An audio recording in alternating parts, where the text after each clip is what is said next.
Hi, Joy. Hi, Thank you Danny. so much for joining me today. I really appreciate it. Well, thank you for having me. How exciting. Pleasure. I love talking to actors that are obviously making it, and you're doing way more than acting. So I'm so keen to have a chat with you and find out how you got to where you are. Yeah, I'm happy to share. Just go for it. Amazing. I was having a look at your background, which is something I probably should have done before before we filmed at the beginning of the year. But obviously, I did a bit more research around you for the podcast, and I didn't realize that you were on Play School. Yeah, I was in the late 90s. That was an amazing time. It was quite unbelievable. I didn't really know that I got the gig until I was on set. I was just in awe of everything. And I think that happened because, I was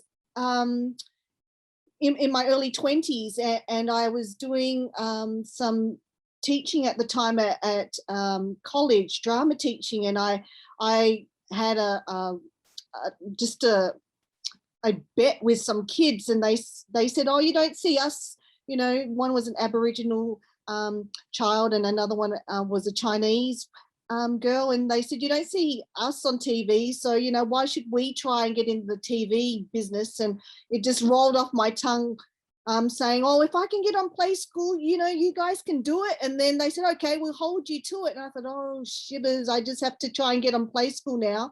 So I sold everything I had in Perth, and I moved in my 20s to Sydney, and I saved up a video camera and filmed myself doing an episode of Play School and sent it in on a VHS tape, and just plugged in and called them all the time to give me an audition. And after a year, they actually gave me that chance to audition, but I didn't do well. They said that you look very young and they're looking for a more motherly figure, and I hadn't had life experiences. And I remember walking out and I slammed the door and it scratched the eyeballs off my ET that I brought in with the audition. So I lucked out then, and then a year or two later I tried again. And so second time lucky. Yeah, wow. Okay, I Yeah. have such fond memories of Play School. How long did you end up presenting on Play School for? I think 3 or 4 years, and it was part-time. It wasn't every day, it was like a term, so Yeah. to speak. But I had such a good time. My partners on the show were George Spartels and Colin Buchanan, the country singer. So they were my partners in crime, and they were really lovely. They were two totally different personalities, but I learned a lot. Yeah, it was a really good experience. It was So like doing a stage show in one take. You had a rehearsal and then you just had to do it. So, it was quite hard. yeah, I can only imagine. So was that your kind of first real acting gig? I think my first gig was 2 or 3 lines in The Last Day of Shay Nu, which was a Gillian Armstrong film, a feature film. And I think then I got onto Play School, and then just bit roles on television shows like A Country Practice, GP, Home and Away, just bit parts. But diversity wasn't a big thing then. So No, definitely. my chances of auditioning and getting the jobs were, higher because there was less competition, but not very many Right. roles. Sure. Okay. Wow. So you're from Perth then, I take it, from the fact that you moved over from Perth. When Yes. you kind of what attracted you to the industry? Why did you want to become an actor? Well, like I said, it was mainly those kids that inspired me. They really made me want to try hard for them when they said, well, why should we try? Because you don't see us on TV. So why should we want, try and get in the industry? And I wanted to prove something to them that, if I can get in the industry, you can, because I was kind of carrying that dream forward for them and myself as well, for representation. So I think that's the reason why. That is so amazing that your reason is because there wasn't representation. Yeah, I think they really propelled me. And if they hadn't have said that, I probably wouldn't have tried as hard. I don't think. I think I really was determined because of those two kids saying that to me. And I thought I just have to find a way. And, you know, I was ringing every week to ABC in Gore Hill saying, you got to see my VHS tape, you know, and I think in the end they just said, oh, let's just see it and watch it. And then they said, okay, we'll give you an audition, but we really only take NIDA students and TV personalities, but we'll give you a little shot. And then I lucked out in the first audition, and 2 years on, I got that second chance. So I was really lucky.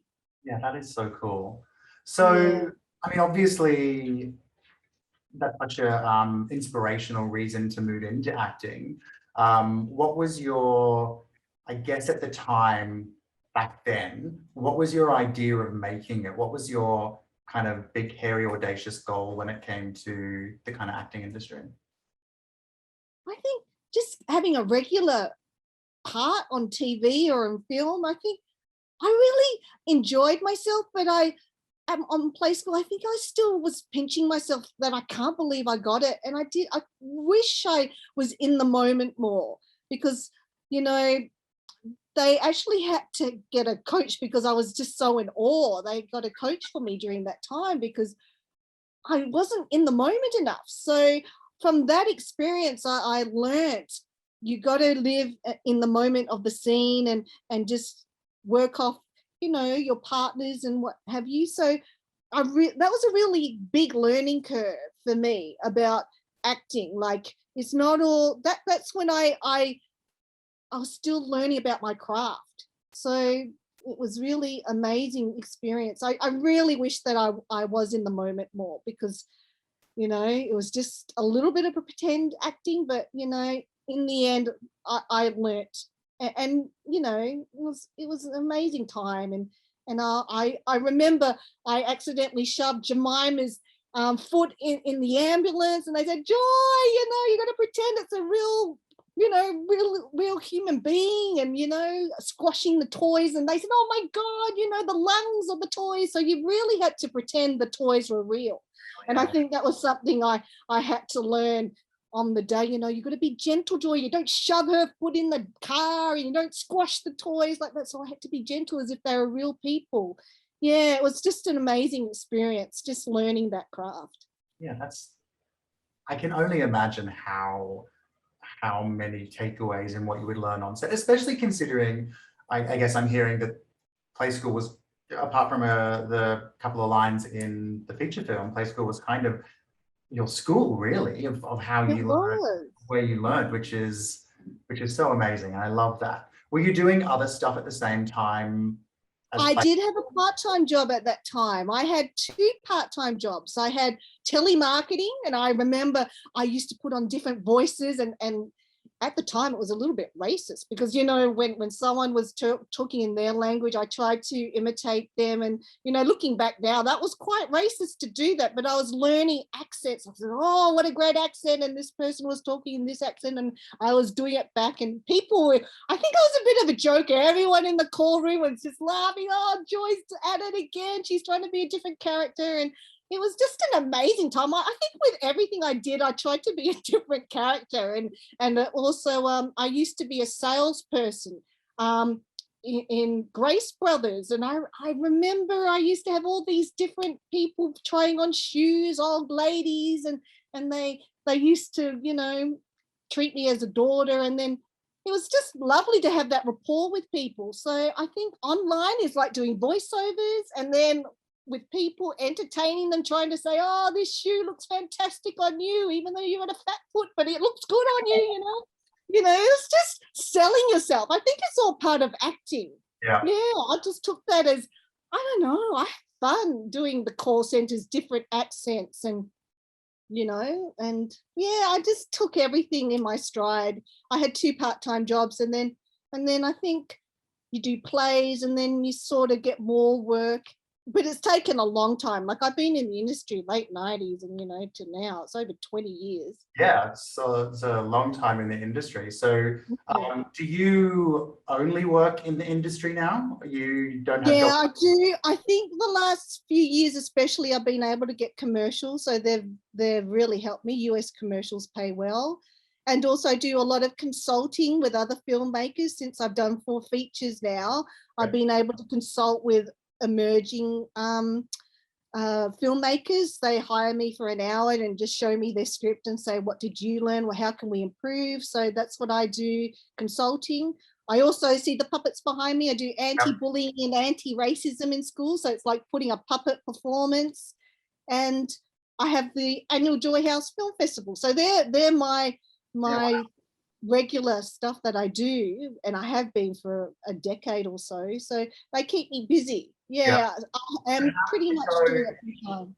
How did you go from, I suppose, trying to forge a career as an actress to changing, or well, not changing, but to go from trying to forge a career as an actress to going, okay, I'm going to be a filmmaker, director, writer, producer? How did you know that it was time to make that switch, or is it something that just kind of came naturally to you?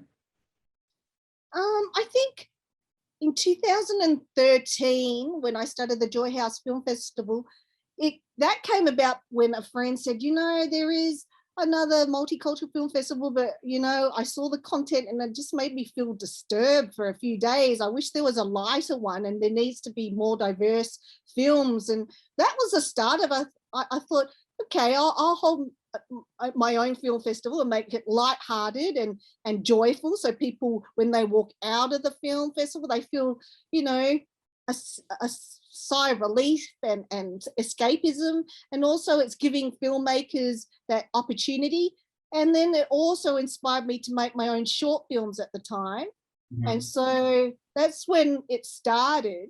And then the diversity committee started at MEEA, and I was a founding member of that. And then I just collaborated with other filmmakers, and we made features. And then I started The Script of Life, which was my first feature film that I directed and wrote and produced. And I thought, okay, I'll give it a go. I'll enter some film festivals, and if I don't win or get anywhere, I'll just, you know, just quit that and just do acting. And it was from that film festival, Amsterdam Film Festival, they gave us a prize, you know, it won Best Romance. And I thought, oh, I mustn't be that bad after all. So that propelled me to write more, and now I've done 4 features. So I think that was the turning point. Honestly, I thought, I'm just going to give a shot as a director, and if I don't get anywhere in film festivals, you know, nothing gained, nothing lost, nothing gained, you know what I mean? So yeah, that was the start. Okay, so I mean, there's so much there, but what I hear is you started a film festival because there wasn't, a diverse enough film festival that existed already that wasn't super heavy. So what is there, if in that case, is there like a, not theme of the festival, but is there like a condition of how the films have to be entered into is it Joy House Film Festival? Yeah, the Joy House Film Festival. The films just have to be light-hearted, have a theme of joy and diversity, in the respect that either a filmmaker or the actors or the writer has to be diverse in any way, shape or form in those categories. And just light-hearted films. You know, I remember the first year someone gave me this bloodshed film, and I'm thinking, why are you giving me this short film? It just made me depressed. And they just wrote back and said, oh, because, you know, the thrill of bloodshed and all that, and we thought joy was quite diverse in the word joy. I said, oh, no, it's kind of PG, you know. So I think now people know that this is kind of a family orientated film festival. So yeah, I think everyone just interpreted the word joy in such abstract ways. But yeah, I really enjoy doing that. That's kind of giving back to the community in that respect. Yeah. Fantastic. And is that has the festival been impacted by COVID over the last couple of years, or? Oh no, we've been just postponing, and like this year is in November. So we've just been lucky in that respect, because a lot of them have gone online, I believe, a lot of festivals. And that's something that I don't really want to do, but you know, we'll just have to see how the next few years pan out. Yeah, sure. I'm really keen to, I guess, talk a little bit more about the whole diversity in the industry situation, given that you seem to be, I guess, a real leader for the Australian industry. Tell me, I guess, why you're so passionate about this space. I think it's important that, you know, people have the sense of belonging. I remember growing up when I was 5, going to school, and I was the only Chinese Australian kid in school. And I remember the first day of school vividly, when I didn't have anyone to play with, and I thought, oh, there's these year 6 kids playing basketball, I'm going to just, you know, help them. And the ball rolled out of the the basketball court, and I got hold of it and I threw it back, and I thought, oh, I helped them, oh, I got a new friend. And they said, get your hands off our ball, you effing Jap. And I didn't know what the, you know, Wow. what the hell happened there. And I went home crying. I said, I don't know what was wrong with these guys, these kids, because I was trying to help, and I threw the ball back, and they said, what the effing, you know, hands off our ball, you Jap. And I said, but I'm not Jap, what's Jap? And Mum and Dad just said, you know, it's them with the problem, not you, but it still hurt. And I just thought, you know, there was nowhere, because I'm an only child, there was nowhere to look for, you know, role models on TV or, you know, in books, in culture. And I just thought, you know, I didn't belong. And at school, I just had to prove myself all the time. From that first day, I just had to find something that I was good at. And at school, at primary school, I was good at sport, and I ran like the wind. So, you know, in year 1 and 2, and then so on, I used to win running races, and I was good at athletics. So I had to get my respect at that school because of my sport. And and I was voted a captain, you know, for a prefect or whatever, you know, because I earned that respect because I was good at something, at sport. And during that whole time, I really didn't see anyone or looked up to anyone who looked like myself. So I just think now, you know, if I had someone to identify with, you know, on TV or in books, I would have felt a sense of belonging. And I just think it's really important that kids just feel that they're not alone. And I felt alone during that time, especially that first week of school, because I looked so different. And if we could only see ourselves represented on TV or in film, I just think it would have helped me a lot more. And the only Asian person I remember was a newsreader, Alison Fan, who came later, like in year 6 or 7, that I noticed her on TV. And I used to look her up, and I found out that she received a lot of racism, you know, in Perth, because she was the first, you know, Asian newsreader. And yeah, I just think there needs to be a sense of belonging in terms of representation. People and the community and kids and our generations need to feel that they have someone to look up to. Yeah. And you wanted to help be one of those people. Yeah, I guess I do. I still do. Yes. Yeah, I do. I mean, I can empathize with the not seeing yourself represented on television or in media, not obviously in the same way, but because I represent, obviously, as a gay male, if there was any kind of representation on television, it was in a negative light. It was never in a positive light. As I dare say, similar for other people of color, etc., it's tended to be negative more than positive. Yes, and I guess with yourself as well, if you saw more representation, you would have that sense of belonging too, and that you're okay. And it's like, you know, mental health is really important. I think, especially in times of COVID, I've just seen a lot of kids really go into their shell during that time. But luckily, they've been able to YouTube and connect with programs and shows that they can look online. So that's a little out for them. But in my time, there was not that. No, that definitely didn't exist then. And I guess we have come a long way, definitely, with the likes of, with how easy it is to get content now, whether it be actual produced content like Netflix, etc., but more amateur and self-made on YouTube and TikTok and Instagram, etc. It's people can be the people can be the representation that we need to see in the industry, which is fantastic. And I think it does feel like, I'd be interested to hear your take, but it does feel like we're starting to see a shift.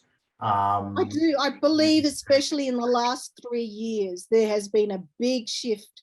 Like I'm even getting more auditions and opportunities. I have festivals approaching me to see my feature films now, and you know, I've been invited to things, and people want to interview you. So I think there has been a big shift in the last few years, and that's great. Like, we need this. We need this to happen. It's about time. Like I said, I've been in the industry for 30 years and it's only starting now. I thought I might be 80 with my walking cane and say, oh, finally changed, but it's actually happening now, which is good.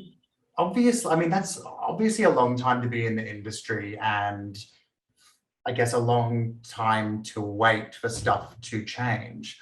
What kept you motivated? How did you kind of like suck up and just keep pushing forward? I think because I've always been creative. I've always been good at writing stories. And when I get a little bit sad or down, I do just write it out. Like I really spend a lot of time. I can spend like 18 hours typing away if I'm inspired. Yeah, so wow. yeah, I can actually, I remember my first few films, I was writing 18 hours or 16 hours, just going to the toilet and just in that zone, and then go to sleep for 5 hours and come back to the computer and this write. So I can be in that zone once you've got that. But yeah, I think I'm lucky that I'm creative, whereas some of my friends who are not creative, they really struggle, and I really feel for them. I'm lucky in that respect to have creativity. If I didn't have creativity, I think I would be a very depressed person. I really do, because I just find so much to do.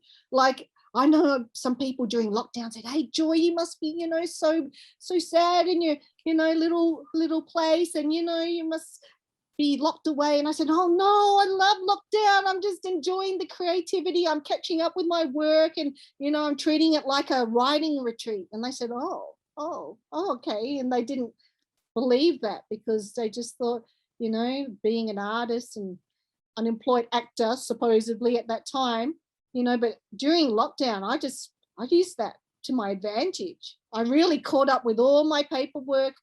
I got all my books in order and just wrote the next few, you know, marketing things, and I'm up to date now, so I'm really proud of myself. Amazing. Well, I mean, it's great that you've been able to keep inspired and keep pushing on, because I mean, I know, like, just speaking for myself, I have not been in the industry nearly, like, I'm not even like a third, I think not even a third of the amount of time that you've been You're making me sound like a grandma now. No, not at all, because I'm not exactly a young guy, so I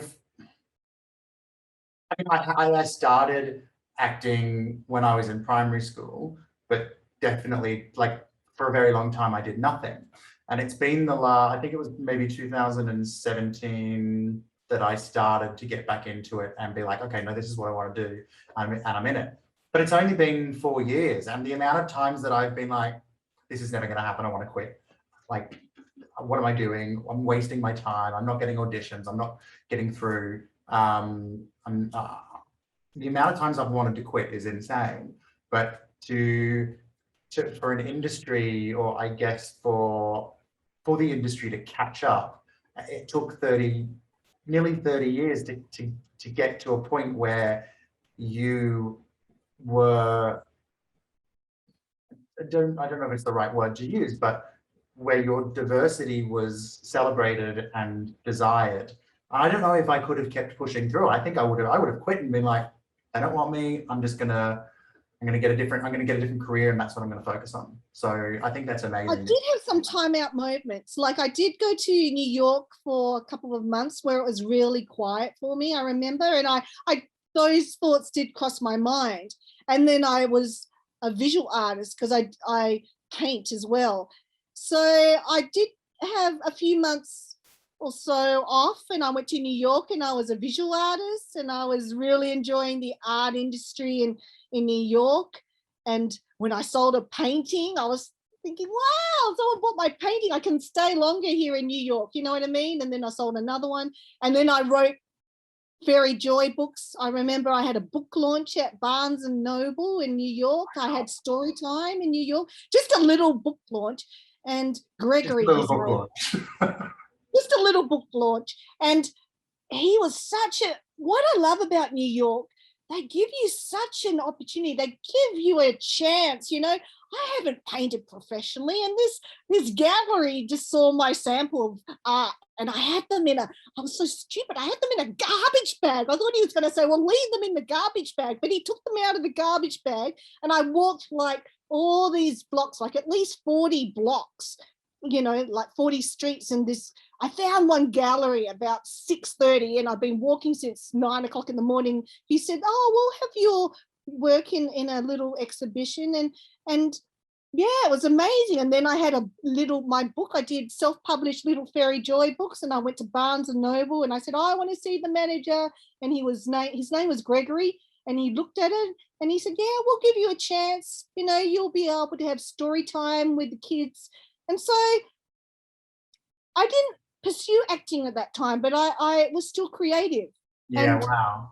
I will always cherish that time in New York, that those two people, you know, the gallery owner and at Barnes and Noble, Gregory, they gave me a chance. And I don't think that really happens enough here in Australia. And another thing about New York, I remember they're so friendly. When people said, hey, how are you, you know, when they just meet you. And I used to turn around and think, are you talking to me? And I said, yeah, you know, and I just think they're so open. They just give people a go. And I think it'll be good to have that here. And I guess I'm hoping to make it so I can give that opportunity to a lot more actors, because just giving people a go.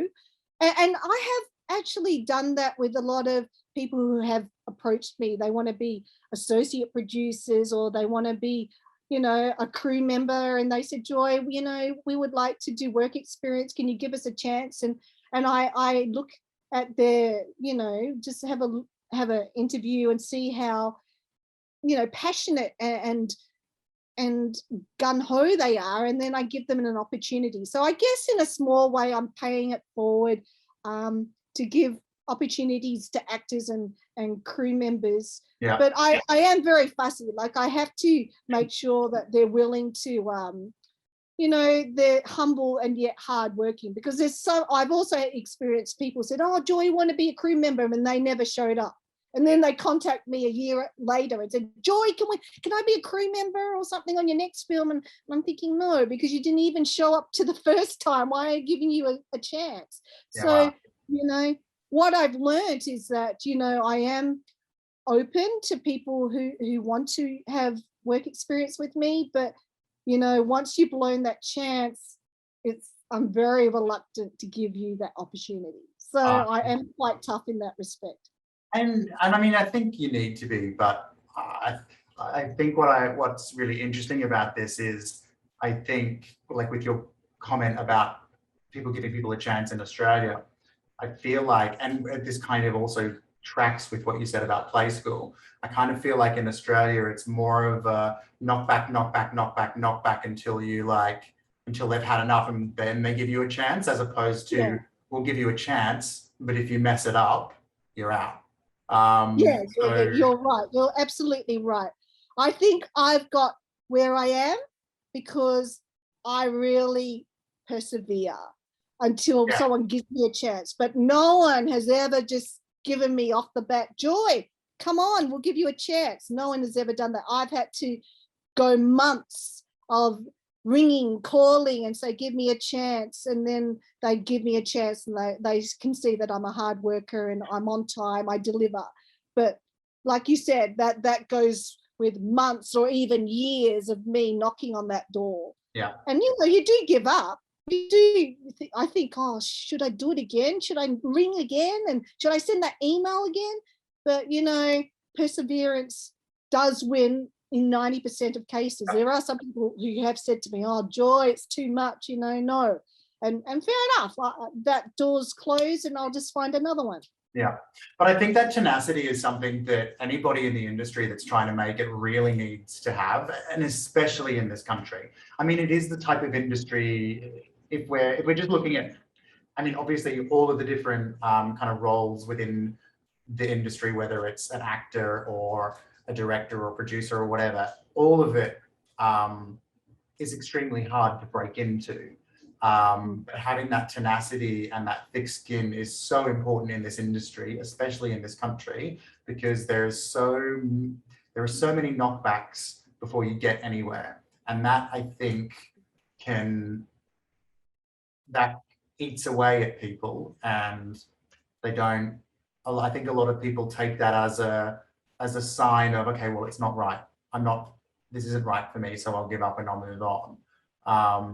But, you know, you said that you're thankful to the people in New York who gave you a chance, but the tenacity and resilience for you to start walking at 6 a.m. and 6 or 9 a.m. in the morning till 6:30, like that's you knocking on doors all day to get It was.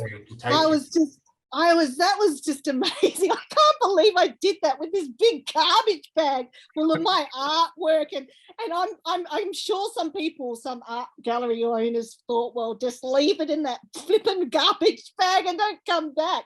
And it was just amazing that at 5:30 or 6 o'clock, this gallery on 9th Avenue, I remember, I think it was called Black Box, or not Black Box, or Red Box or something, and they gave me a go, and it was just amazing. Like I said, you know, Barnes and Noble and this gallery, I had no credits.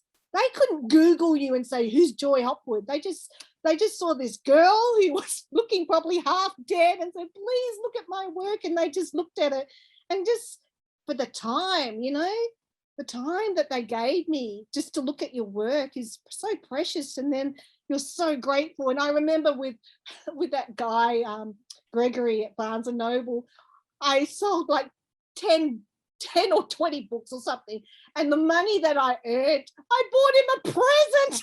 Oh, bless And you. he said, Joy, you're so unbelievable. You begged to have a book launch, and you spent your money on these expensive chocolates. But I said, oh, it was just the experience, and I'm so grateful that you actually had an Australian girl here to read to the kids, and it was a mini book launch, and I'll never forget it. And I have never forgotten that. It's just so amazing. You know, it's just amazing. I'll never forget that guy in the other gallery, you know. It's something that would never happen here. If I went to Dimmicks or something, oh, look at my book, give me a book launch and let me read to the kids, I don't think they'll give me that chance. No, I don't think they would. No. Oh, well, I mean, that is such an amazing story, and I love the tenacity that you have to kind of keep on pushing. So I want to talk, I guess, a little bit about the films that you've made and the success that you've had. Obviously, for those listeners that don't know, I was very lucky to be cast in Joy's film at the beginning of the year called Get a Life All Right, as Patrick Pappas, the paparazzi. Yeah, that was great. You did a great job. It was wonderful. Well, Yeah. I mean, this is like, for me, this is what I feel like was somebody giving me my first chance, because that's my first non-student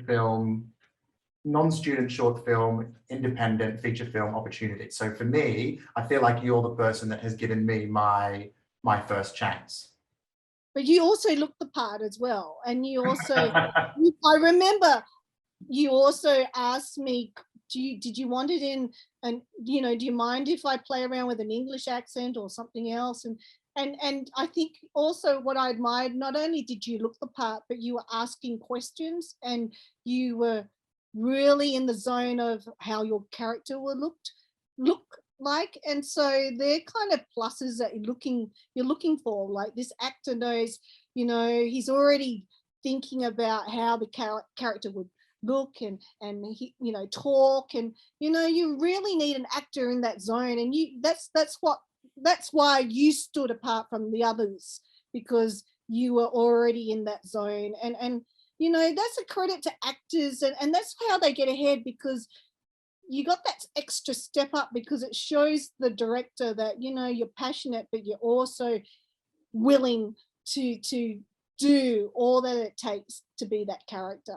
And that's why you got that part, because I remember that distinctively, that no other people that auditioned for that role ever asked those questions, you know, and you need to be memorable, and that's how you stood in my mind, and I thought, okay, this guy's going to be Patrick Pappas, because that also shows what a good reporter and paparazzi person you would be. You know, you're asking me questions, and that already shows me, wow, he's already in that character, because he's asking me all these questions, and that's how his character would be, you know, inquisitive. And none of the other people that auditioned for your role showed that. So that's a credit to you. Ah, thanks. So you've obviously kicked off with, sorry, I can't remember the name of the first feature that you made. Well, the first one, I was a producer writer called The Casting Game, which was like a learning stone for me, you know, a learning step, because you know, that was the first film I wrote, and everyone involved, we were just finding ourselves. And so I would say that was a learning film, and it was a film that I entered many festivals, and it was just a learning experience. And then The Script of Life, Rhapsody of Love, and Get a Life All Right are the three features that I directed and wrote and produced. And the one you're in, Get a Life All Right, I wrote that with Shamini Singhal, who's of Indian heritage. And it's good to have, going back with the question of diversity, it's good to have cultural consultants on your projects when you're, you know, having, you know, a different culture involved. This is an Indian Australian family, and it was very good to have her. And I had Rowana Gonzalez, who's a writer, and Sukhmani Corona, who is an academic as well as Rowana, and they're writers and academics, and they all had their input in this film, and it was really valuable.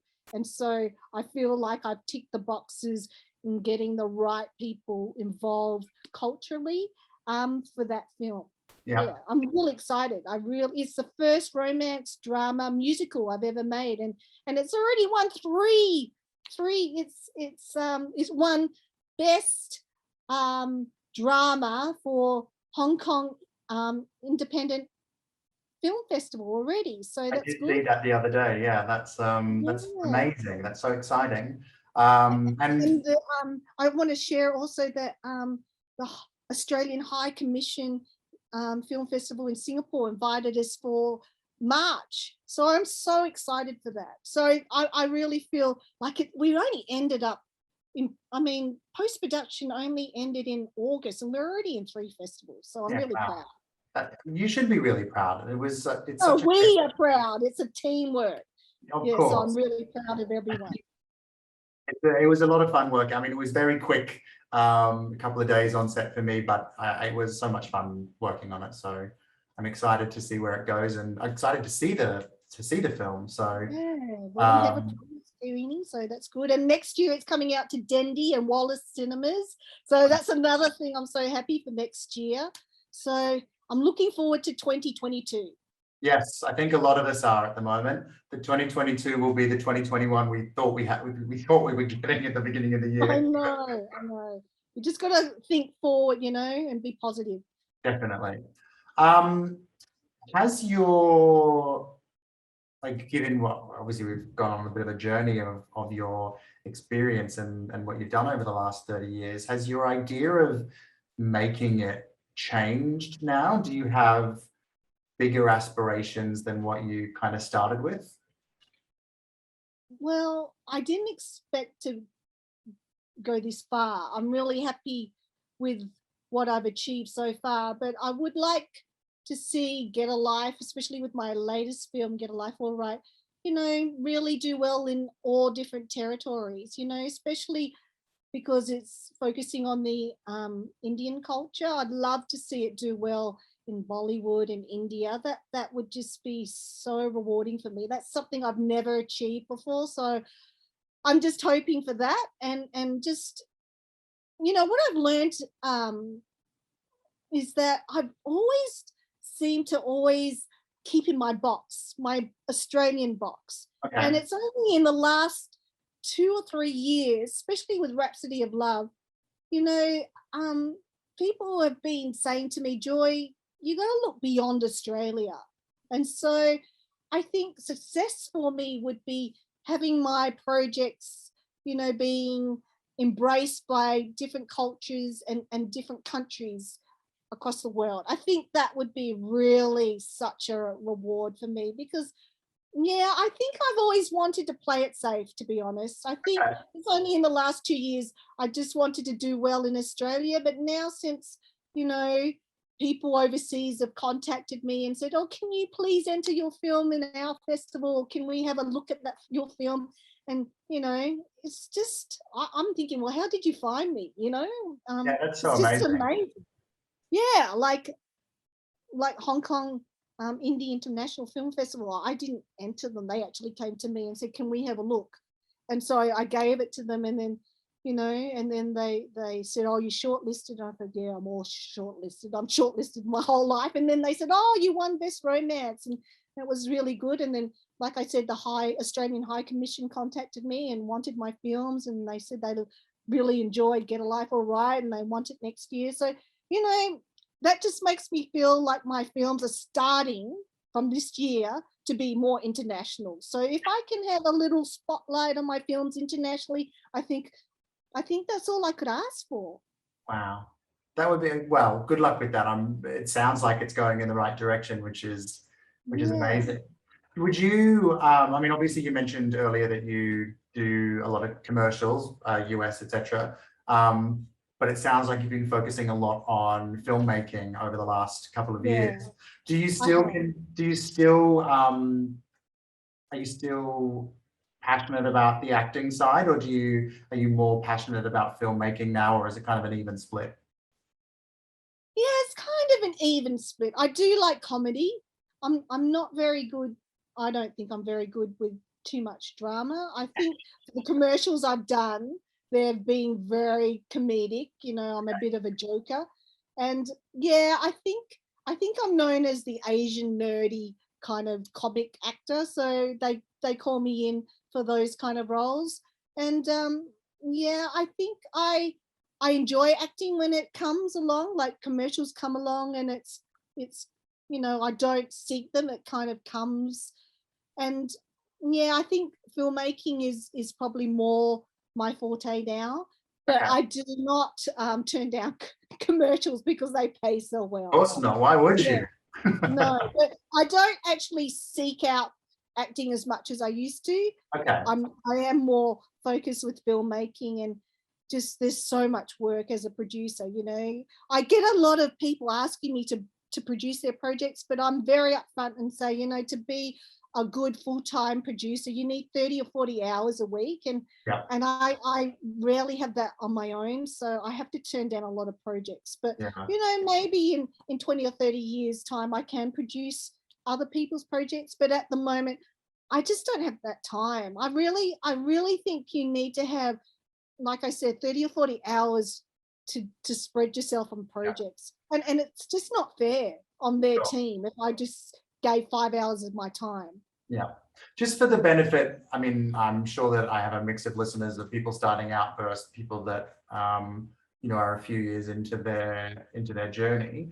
What does being a producer involve on? Oh, there's so much. Being a producer, first up, you just, at first you have to look at all the characters' names and make sure there's no copyright or people infringing their copyright. So you got to just make sure all the names and places that you have, make sure that there's no copyright, exploitation and things like that. And then you got to do your script. You got to register your script with, copywriters.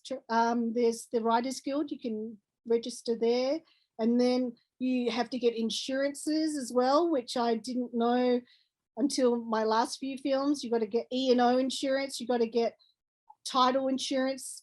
You got to do special legal opinion search, meaning like you get a lawyer to write a statement saying that this film is unique or individual, and the world would not get mixed up with another film of the same title. So there's all these things you have to do first as a producer, and then you have to write the script, or that's because I'm a writer, director, producer, but then you work with a writer, and you make sure that all the characters and everything, there's a right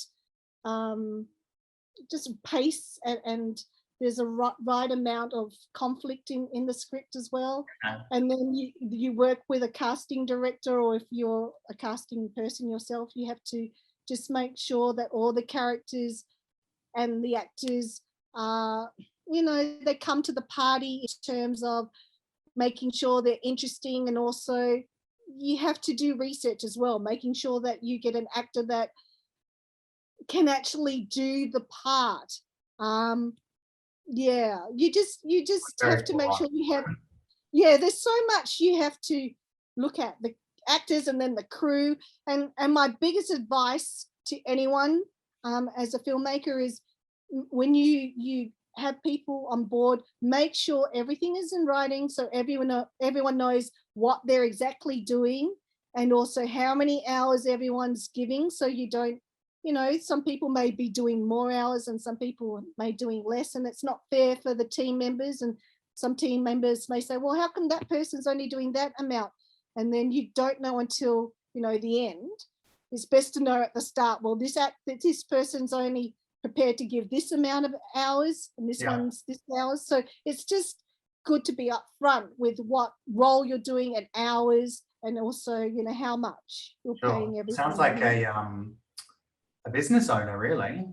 Yeah, it is. It's a big task, but that's what I've learned. You just got to be upfront with your contracts and what everyone is willing to bring to the party, and have it all in writing. That's the biggest thing that you need. So then there's no conflict and people on your team saying, oh, that's not fair, this person's doing less than me and I'm doing more. You just got to be, firm, upfront, and honest, and also respectful of everyone as well. Of course. So are you working on anything at the moment? At the moment, I'm just doing promotion for Rhapsody in America. Every Saturday, I start at 7 till probably, midday-ish, doing interviews, because our distributor has arranged a PR company. So I do interviews in the morning. So I'm busy doing that.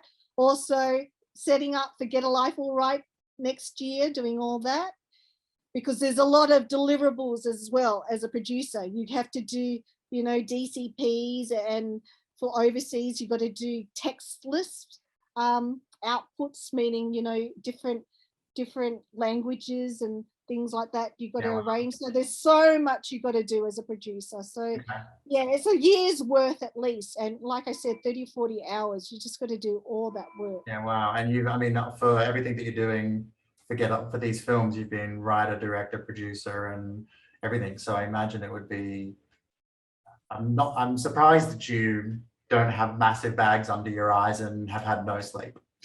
Oh, I've had occasions where I've had suitcases and bags come down. But yeah, I think lockdowns helped. Sure. Is there anywhere anybody can go to see any of your films that have come out that aren't cinemas at the moment? It's apparently just out. Rhapsody just came out yesterday, so it's available on iTunes and other platforms. Quiver just launched it yesterday, so you just have to look up that. And also The Script of Life is also distributed through Leonmark Studios, and I believe it's on various platforms there. So you just have to Google it. It is out. My work is out there now. Sure, I'll get some details off you and include it in all of the show notes and stuff, so people can have a look, if have a watch if they want to. I'm just conscious of time because I know that you have another interview to get on with. Yeah, I do. So I'm going to ask one final question. Yes.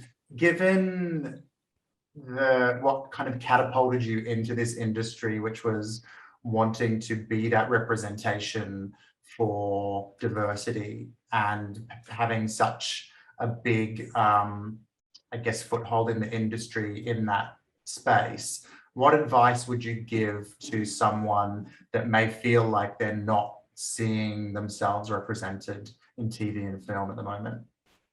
Just that are trying to make it as an actor. I'd say start making your own content, or try and you know, a lot of actors are doing their own little short bits on Vimeo, you know, making their own content, and also YouTube as well as TikTok. So I'd say start making your own content, and also, you know, approach film schools if you want to be an actor. There's also Star Now.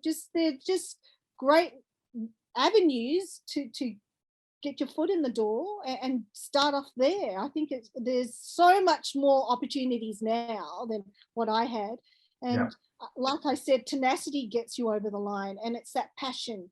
And you got to see that passion and determination and drive. And that's, you're already 50% there, I believe.